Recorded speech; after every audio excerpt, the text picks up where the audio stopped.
2 கொரிந்தியர் 12ஆம் அதிகாரம் 7ஆம் வசனம் முதல், அன்றியும் எனக்கு வெளிப்படுத்தப்பட்டவைகளுக்குரிய மேன்மை நிமித்தம் நான் என்னை உயர்த்தாதபடிக்கு என் மாம்சத்திலே ஒரு முள் கொடுக்கப்பட்டிருக்கிறது.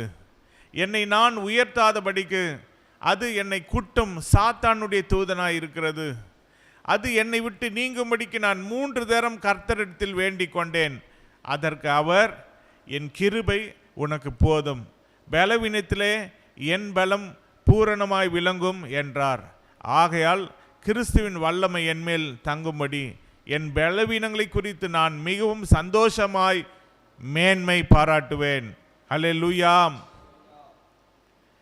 தேவனுடைய பிள்ளைகள், நாம் ஒரு காரியத்தை அறிந்து கொள்ள வேண்டும். நாம் எல்லாருமே ஆசீர்வாதமாக இருக்கிறோம், எல்லாம் சரி, நல்லா இருக்கிறோம், சந்தோஷமாக இருக்கிறோம். தேவன் தேவைகளை சந்திக்கிறார், அற்புதங்களை செய்கிறார், அதிசயங்களை செய்கிறார், நம்மளும் பெரிய காரியங்களை அவர் செய்கிறார், எல்லாம் கரெக்டு. ஆனால் நமக்கு ஒரு முள் கொடுக்கப்பட்டிருக்கிறது. அதை நாம் ஒரு பொழுதும் மறந்து போய்விடக்கூடாது. அப்போஸ்தலனாகிய பவுல் எவ்வளோ பெரிய ஒரு ஊழியக்காரர். அவர் பெரிய பெரிய அற்புதங்களை தேவன் அவர் மூலமாக செய்தார். இன்னும் கேட்டால் அவருடைய பெல்ட் எல்லாம் தூக்கி போடும்பொழுது அற்புதம் நடந்தது, உருமால்கள். அதே போல் அவருடைய துணி, வஸ்திரம், கர்ச்சிஃப் இதெல்லாம் போடும்பொழுது அற்புதம் நடந்தது. அதுபோல் அற்புதங்கள் இந்த காலத்திலையும் தேவன் நடத்தி கொண்டிருக்கிறார். அதற்கு உதாரணமாக நம்முடைய தலைமை போதகர் அவர் மூலமாக இப்படிப்பட்ட அற்புதங்கள் சுவிசேஷ கூட்டம் ஒன்றிலே நடந்தது. இந்த வசனத்தை வாசித்து பவுலின் கையால் தேவன் அற்புதத்தை செய்தார்.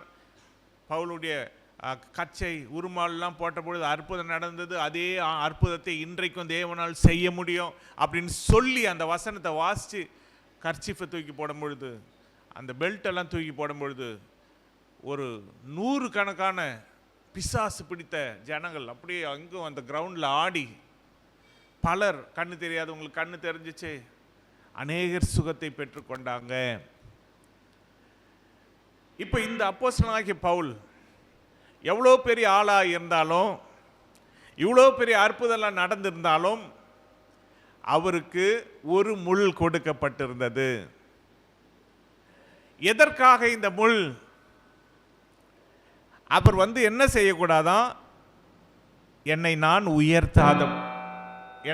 உயர்த்தாதபடிக்கு அது என்னை குட்டும் சாத்தானுடைய தூதனாய் இருந்தது.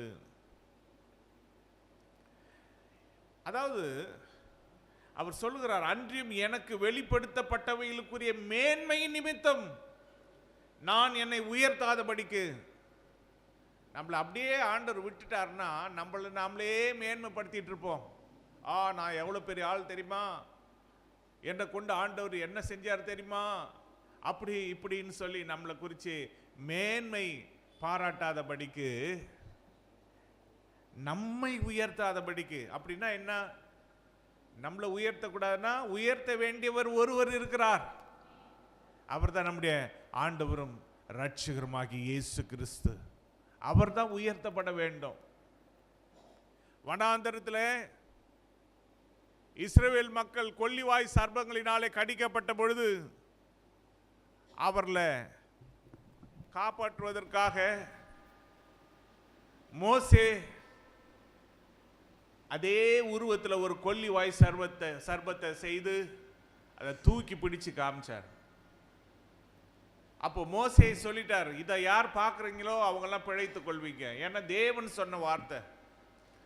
அப்போ கடிக்கப்பட்டவங்க கடி வாங்கினாங்க, ஆனால் இதை நோக்கி பார்க்கும் பொழுது பிழைச்சு கொண்டாங்க.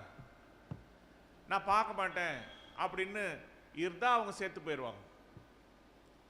அதே போல தான் எப்படி வனாந்தரத்தில் அந்த சர்ப்பம் உயர்த்தப்பட்டதோ அதுபோல சிலுவையில் உயர்த்தப்பட்ட இயேசு கிறிஸ்துவை யார் நோக்கி பார்க்குறாங்களோ அவங்க தான் பிழைத்துக் கொள்வாங்க.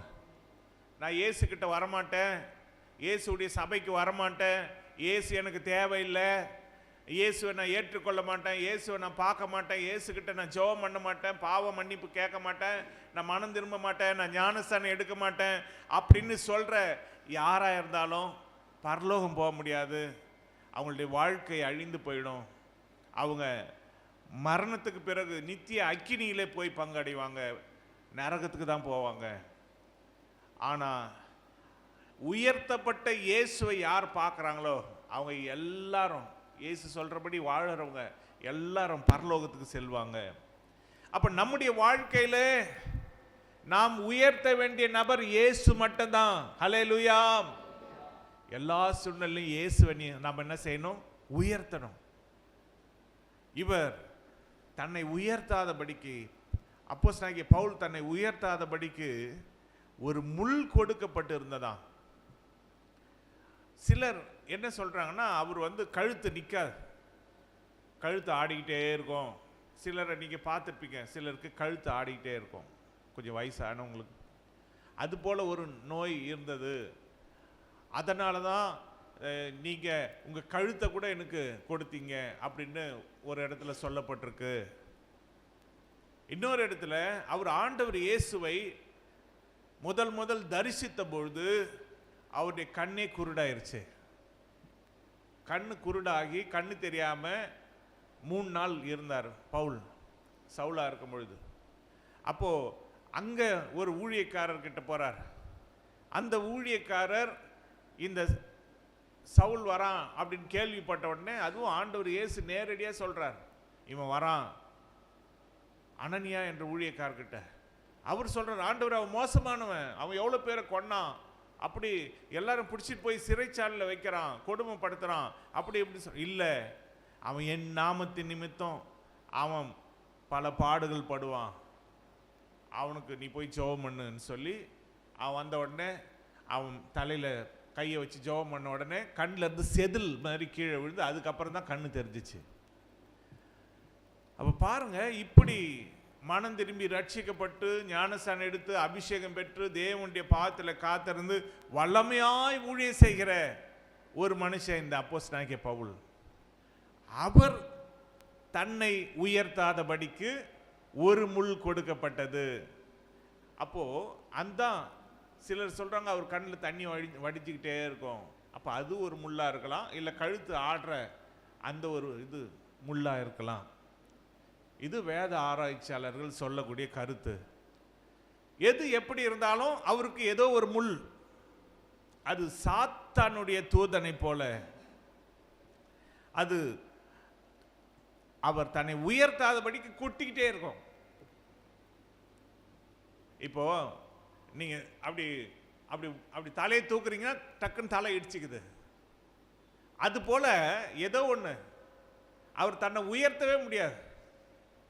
அப்படிதான் அநேகருடைய வாழ்க்கையில், நம்முடைய வாழ்க்கையில் நம்மை உயர்த்தாதபடிக்கு ஏதோ ஒன்று நமக்கு முள்ளாக இருந்து கொண்டு இருக்கிறது அல்லவா? ஒருவேளை நம்முடைய வியாதியாக இருக்கலாம், அல்லது நம்முடைய பலவீனமாக இருக்கலாம், அல்லது நம்முடைய பண பற்றாக்குறையாக இருக்கலாம். எப்பெல்லாம் நம்ம தலை எடுக்கணும், எப்பெல்லாம் நம்ம உயரணும் அப்படின்னு நினைக்கும் பொழுது தலையில் கொட்டுது, உயர்த்தாத உயர்த்தாத, நீ தாழ்த்து தாழ்த்து. தலை இடிச்சிக்கிறாங்க இல்லையா சிலர் தலை, அதுபோல் இந்த வியாதி நம்மளை, நீ ஒன்றும் பெரிய ஆள் கிடையாது, அடங்கு. பிரச்சனை நீ ஒன்றும் பெரிய ஆள் கிடையாது, அடங்கு, உன்னை உயர்த்தாத. அப்போ நாம் என்ன செய்யணும்னா அந்த நேரத்தில் நம்மளை தானே உயர்த்தக்கூடாது, இயேசு உயர்த்தலாம் இல்லையா அப்படின்னு இயேசுவை உயர்த்தணும். ஹல்லேலூயா. நம்முடைய ஜெயபலனான இயேசு கிறிஸ்துவை நாம் உயர்த்தும் பொழுது அற்புதங்கள் நடக்கும், அதிசயங்கள் நடக்கும். அதனால தான் ஆண்டவராகிய இயேசு நேரடியாக அப்போஸ்தலனாகிய பவுலை பார்த்து சொல்றாரு, இவர் கேட்கிறார், அது என்னை விட்டு நீங்கும்படிக்கு நான் 3 தரம் கர்த்தரிடத்தில் வேண்டிக் கொண்டேன், அதற்கு அவர் என் கிருபை உனக்கு போதும், பலவீனத்திலே என் பலம் பூரணமாய் விளங்கும் என்றார். ஆகையால் கிறிஸ்துவின் வல்லமை என் மேல் தங்கும்படி என் பலவீனங்களை குறித்து நான் மிகவும் சந்தோஷமாய் மேன்மை பாராட்டுவேன். அல்லேலூயா. நம்முடைய பலவீனங்களிலே மிகவும் சந்தோஷமாக நாம் மேன்மை பாராட்ட வேண்டும். ஏன் தெரியுமா? அந்த முள் நமக்கு கொடுக்கப்பட்டிருந்தாலும் அது எதற்காக, அதற்கு ஒரு காரணம் இருக்கு. காரணத்தோடு தான் ஆண்டவர் அந்த முள்ளை நமக்கு கொடுத்திருக்கிறார். ஏன்னா நம்மளை உயர்த்தி நம்ம நரகத்துக்கு போயிடக்கூடாது. சிலர் மனுஷரை உயர்த்தி அவங்க கெட்டு போனவங்க உண்டு. வேதத்தில் தங்களை உயர்த்தி மோசே ஆரோன் என்ற தேவதா மனிதர்களுக்கு முன்பாக தாத்தான் அபிராம் என்ற கூட்டத்தார் கூடினாங்க. அவங்க கூடி இஸ்ரவேல் மூப்பர்கள், தலைவர்கள், சபையார் எல்லாரையும் கூட்டி மோசே ஆரோனுக்கு விரோதமாக கூட்டம் கூட்டி, இவங்க தான் இப்படி செய்ய முடியுமா, நாங்கள் செய்யக்கூடாதா அப்படின்னு அவங்களும் மேலே பழியாக போட்டு கொஞ்சம் விட்டா மோசேயையும் ஆரோனையும் ஜனங்களே கல் எறிந்து கொன்றுவாங்க. அப்படி ஒரு விரோதமான கூட்டத்தை அவங்க தாத்தான் அபிராம் அவங்க எழுப்பினாங்க. தேவன் சொன்னார், மோசே நீ விலகி போ, நான் எல்லாரையும் சேர்த்து அழிச்சிடறேன். அப்படியெல்லாம் ஆண்டவர் சில நேரத்தில் மோசையை பார்த்து, மோசே இந்த ஜனங்களை அழிச்சிட்டு நான் வந்து ஒரு சந்ததியை ஆசீர்வதிக்கிறேன். அதுக்கு மோசே ஒத்துக்கவே இல்லை. இப்போ மோசையை பார்த்து ஆண்டவர், நீயும் ஜனங்களும் விலகி போங்க அப்படின்னு சொல்லி தாத்தான் அபிராம் கூட்டத்தார் தங்களை உயர்த்தினாங்க. தேவனுக்கு மகிமையை கொடுக்கல. மோசே ஆரோனுக்கு விரோதமாக எதிர்த்து நின்னாங்க. அந்த கூட்டத்தார் எல்லாரும் பூமி தன் வாயை பிளந்து மண்ணுக்குள்ள போயிட்டாங்க. அப்போ நம்மளை உயர்த்தணும்னு சொன்னா பாதாளத்துக்கு போயிடுவோம், நரகத்துக்கு போயிடுவோம். எந்த காலத்திலையும் நாம் எந்த நேரத்திலும் உயர்த்தக்கூடாது. இயேசுவை தான் உயர்த்த வேண்டும். அதுதான் சத்தியமானதை நான் பேசுகிறேன். 2 கொரிந்தியர் 12:6 சத்தியமானதை நான் பேசுகிறேன். நான் மேன்மை பாராட்ட மனதாய் இருந்தாலும் நான் புத்தியினன் அல்ல. ஆனாலும் ஒருவனும் என்னிடத்தில் காண்கிறதற்கும் என்னாலே கேட்கிறதற்கும் மேலாக என்னை எண்ணாதபடிக்கு அப்படி செய்யாதிருப்பேன் அப்படின்னு சொல்லி தான் அவர் சொல்றார். ஒரு முள் கொடுக்கப்பட்டிருக்கு. இன்னைக்கு தேவ பிள்ளைகள் எப்பேற்பட்ட முள் உங்களுக்கு கொடுக்கப்பட்டிருந்தாலும் அந்த முள்ளிலிருந்து தேவன் நம்மளை காப்பாற்ற, அதாவது அவருடைய கிருபையை நமக்கு கொடுத்திருக்கிறார். ஹல்லேலூயா. முள் அது வாழ்நாளெல்லாம் இருக்க தான் செய்யும். 3 முறை இவர் கேட்டுட்டார், இந்த முள்ளை என்னை விட்டு நீக்குங்க நீக்குங்க நீக்குங்க. ஆனால் ஆண்டவர் இயேசு சொல்லிட்டாரு, என் கிருபை உனக்கு போதும், உன் பலவீனங்களிலே என் பலன் பூரணமாய் விளங்கும். அதனால தேவனுடைய பிள்ளைகள் நம்ம வாழ்க்கையில் இருக்கிற எந்த முள்ளை கண்டோ நீங்க பயப்பட வேண்டாம். இதுதான் இன்னைக்கு ஆண்டவர் கொடுக்கிற நல்ல செய்தி. ஹல்லேலூயா. எந்த முள்ளா இருந்தாலும் அந்த முள் நம்மை நாமே உயர்த்தாதபடிக்கு தான் கொடுக்கப்பட்டிருக்கு. அதனால நாம் என்ன செய்யணும்? நம்மளை உயர்த்துறதுக்கு பதிலாக இயேசுவை உயர்த்திக்கிட்டு போயிட்டே இருப்போம். ஹல்லேலூயா. அதனால இப்படிப்பட்ட அழைப்புக்கு தான் தேவன் நம்மளை அழைத்திருக்கிறார். அதனால ஐயோ என் வாழ்க்கை இப்படி இருக்க, கஷ்டமா இருக்க, வியாதியா இருக்க, பலவீனமா இருக்க, போராட்டமா இருக்க அப்படின்னு சொல்லி தேவ பிள்ளைகள் ஒரு பொழுதும் நீங்க கஷ்டமே படாதீங்க. அது எப்பேற்பட்ட முள்ளா இருந்தாலும் ஆண்டவர் ஒரு நாளை வச்சிருக்கிறார். அந்த குறிப்பிட்ட நாள் அவருடைய சமூகத்தில் நம்மளை கொண்டு சென்று அங்கே அந்த முள்ளை அப்பதான் எடுப்பார். ஹல்லேலூயா. தேவன் தாமே நம்முடைய கண்ணீர் யாவையும் துடைப்பார். அப்போ நமக்கு சந்தோஷமா இருக்கும். இப்போ ஒருத்தர் காலில் முள் குத்தி இருக்குன்னு வைங்க, அது அப்படியே அது ஓடு கூட நடந்து போவாங்க. வீட்டுக்கு போன உடனே அங்கே வீட்டில் அம்மா அந்த காலில் இருக்கிற முள்ளை எடுத்து அந்த குழந்தைக்கு அந்த குழந்தையுடைய கண்ணீரை தொடச்சா எப்படி இருக்கும், அதுபோல் பரலோகத்தில் போகிற வரைக்கும் அந்த முள் நமக்கு இருந்துகிட்டு தான் இருக்கும். அதுக்காக அந்த முள்ளை நம்ம மாற்றணும்னு நினைக்கக்கூடாது. ஆனால் நாம் ஆண்டவருடைய கிருபையினால நம்முடைய பலவீனத்தில் தேவன் நம்மளை பலப்படுத்துகிற கிறிஸ்துவாக இருக்கிறார் என்ற அந்த ரகசியத்தை மட்டும் விட்டு விடாமல் தொடர்ந்து நாம் முன்னேற வேண்டும். இங்கே வேதத்தில் பிலிப்பியர் 4ஆம் அதிகாரம் அதனுடைய 4ஆம் வசனத்தை வாசிப்போம். கர்த்தருக்குள் எப்பொழுதும் சந்தோஷமாயிருங்கள், சந்தோஷமாயிருங்கள் என்று மறுபடியும் சொல்லுகிறேன். ஹல்லேலூயா. இப்படி முள் இருக்கே, இப்படி பிரச்சனை இருக்கே, வியாதி இருக்கே, பலவீனமாக இருக்கே அப்படின்னு நம்ம சந்தோஷத்தை மட்டும் எந்த காலத்திலையும் விட்டுறவே கூடாது. ஏன்னா தேவ பிள்ளைகளுக்கு இது ஒரு பரம ரகசியம். எப்பேற்பட்ட முள் வேணாலும் இருக்கட்டும், எப்பேற்பட்ட பிரச்சனை வேணாலும் இருக்கட்டும், இது எல்லாம் உடைச்சி ஜெயித்து வந்த இயேசு நம்மோட கூட இருந்தா நம்மளை பலப்படுத்துவார். அவர் நம்மளை பலப்படுத்துறதுனால எந்த முள்ளும் நம்மளை ஒன்றுமே செய்ய முடியாது. ஆனால் அது இருக்கும், அது ஒரு பாட்டுக்கு இருந்துகிட்டே போட்டோம். அதனால தான் இங்கே வேதம் நமக்கு சொல்லுது, கர்த்தருக்குள் எப்பொழுதும் சந்தோஷமாயிருங்க, சந்தோஷமாயிருங்கள் என்று மறுபடியும் சொல்லுகிறேன். நீங்க முள்ள பார்த்தெல்லாம் பயந்துராதீங்க, பிரச்சனையை பார்த்து பயந்துராதீங்க, வியாதியை பார்த்து பயந்துராதீங்க. நீங்க கர்த்தருக்குள் சந்தோஷமா இருங்க, இதெல்லாம் உங்களை ஒண்ணுமே செய்யாது. ஹல்லேலூயா. இங்கே இன்னும் கேட்டா அவர் இன்னும் சொல்றாரு 6ஆம் வசனத்தில், நீங்கள் ஒன்றுக்கும் கவலைப்படாமல் எல்லாவற்றையும் குறித்து உங்கள் விண்ணப்பங்களை ஸ்தோத்திரத்தோட கூடிய ஜெபத்தினாலும் வேண்டுதலினாலும் தேவனுக்கு தெரியப்படுத்துங்கள்.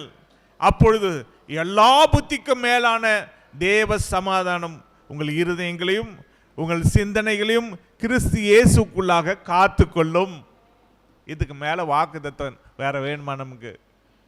எவ்வளோ பெரிய வாக்குத்தத்தம்! தேவனுக்கு தெரியப்படுத்திருங்க. அப்பா இது போல பிரச்சனை இருக்கு, அப்பா இன்னாரால பிரச்சனை இருக்கு, அப்பா இது மாதிரி போராட்டம் இருக்கு, அப்பா இது மாதிரி வியாதி இருக்கு. தேவனுக்கு தெரியப்படுத்திட்டா அவர் எல்லா சிந்தைகளுக்கும் இருதயங்களையும் சிந்தனைகளையும் இயேசு கிறிஸ்துக்குள்ளாக காத்து கொள்றபடி தேவ சமாதானத்தை நமக்கு கொடுத்துருவார். நாம நம்முடைய விண்ணப்பங்களை ஸ்தோத்திரத்தோட கூடிய ஜபத்தினாலும் வேண்டுதலினாலும் தேவனுக்கு தெரியப்படுத்திட்டா போதும். அப்பொழுது எல்லா புத்திக்கும் மேலான, எல்லாரும் நினைச்சு கூட இவ்வளோ பிரச்சனை இருக்குன்னு சொல்லிக்கிட்டாங்க, ஆனால் இவர் இவ்வளோ சந்தோஷமா இருக்காரு, இந்த சிஸ்டர் இவ்வளோ சந்தோஷமா இருக்காங்களே, பிரச்சனை பிரச்சனைன்னு எல்லாரும் சொன்னாங்க. அது கர்த்தர் கொடுக்கிற சந்தோஷம், கர்த்தர் கொடுக்கிற பலன். என்னை பலப்படுத்துகிற கிறிஸ்துவினால எல்லாவற்றையும் செய்ய எனக்கு பலன் உண்டு. அப்ப தேவ சமாதானம், எல்லா புத்திக்கும் மேலான தேவ சமாதானம் நம்ம இருதயங்களையும் நம்முடைய சிந்தனைகளையும் கிறிஸ்து இயேசுக்குள்ளாக காத்துக்கொள்ளும். அல்லேலூயா. அதனால நாம எதை குறிச்சும் கவலைப்பட வேண்டாம். நம்மளை உயர்த்தாமல், அப்படி நம்ம உயர்த்தணும்னு நினைச்சா இயேசுவை மட்டும் உயர்த்துவோம். நம் கண்களை மூடி நம்ம ஜெபம் பண்ணலாமா? ஹல்லேலூயா, ஹல்லேலூயா. அப்பா எங்கள் பிதாவே, உம்மை நன்றி உள்ள இருதயத்தோடு நாங்கள் துதிக்கிறோம், உம்மை ஸ்தோத்தரிக்கிறோம். ஐயா எங்கள் தயாபரரே உமக்கு ஸ்தோத்திரம். எங்கள் ஆண்டவரே புகழிடமே, எங்கள் பலனே, எங்கள் கோட்டையே, எங்கள் துருகமே, இயேசுவே உமக்கு ஸ்தோத்திரம். அப்பா ஆண்டவரே, இந்த கால வேளையில தேவனுடைய பிள்ளைகள் ஒவ்வொருவருடைய வாழ்க்கையில கொடுக்கப்பட்டிருக்கிற முள்ளுக்காக உமக்கு நாங்கள் நன்றி செலுத்துகிறோம். ஐயா எங்கள் பிதாவாகிய தேவன், எங்கள் ஜெபங்களை கேட்பதற்கு நீர் ஆயத்தமாய் இருக்கிறீர். எங்கள் விண்ணப்பங்களை, எங்கள் வேண்டுதல்களை ஸ்தோத்திரத்தோடு கூட உமக்கு நாங்கள் தெரியப்படுத்தினால் எல்லா புத்திக்கும் ஆண்டவரை மேலாக எங்களுக்கு தேவ சமாதானத்தை கொடுத்து எங்களை வழி நடத்துகிற எங்கள் தேவனாகிய கர்த்தாவே உமக்கு ஸ்தோத்திரம். அப்பா இயேசுவே, எந்த பலவீனமா இருந்தாலும், எந்த முள்ளா இருந்தாலும் நீர் எங்களை பலப்படுத்துகிறதுனால உமக்கு ஸ்தோத்திரம். நாங்கள் எங்களை உயர்த்த மாட்டோம். எங்களை உயர்த்தாதபடிக்கு நாங்கள் உண்மையே உயர்த்த எங்களுக்கு உதவி செய்யும். இதனால் இந்த வார்த்தைகளை கேட்ட ஒவ்வொரு தேவ பிள்ளைகளை ஆசீர்வதியும், அவங்க குடும்பங்களை ஆசீர்வதியும், இதை பார்க்கிற ஒவ்வொரு தேவ பிள்ளைகளை ஆசீர்வதியும், அவங்களுடைய குடும்பங்களை காத்துக்கொள்ளும். உமக்குள்ளே ஒவ்வொருவரும் நிலைத்திருக்க தங்களை உயர்த்தாமல் இயேசுவை உம்மை மட்டும் உயர்த்த உதவி செய்யும். அப்பா, சகல துதி கன மகிமை ஒருவருக்கே நாங்கள் ஏறெடுக்கிறோம். எங்கள் மீட்பர் எங்கள் இரட்சகருமாகிய இயேசு கிறிஸ்துவின் நாமத்தில் ஜெபிக்கிறோம் எங்கள் பரிசுத்த பிதாவே.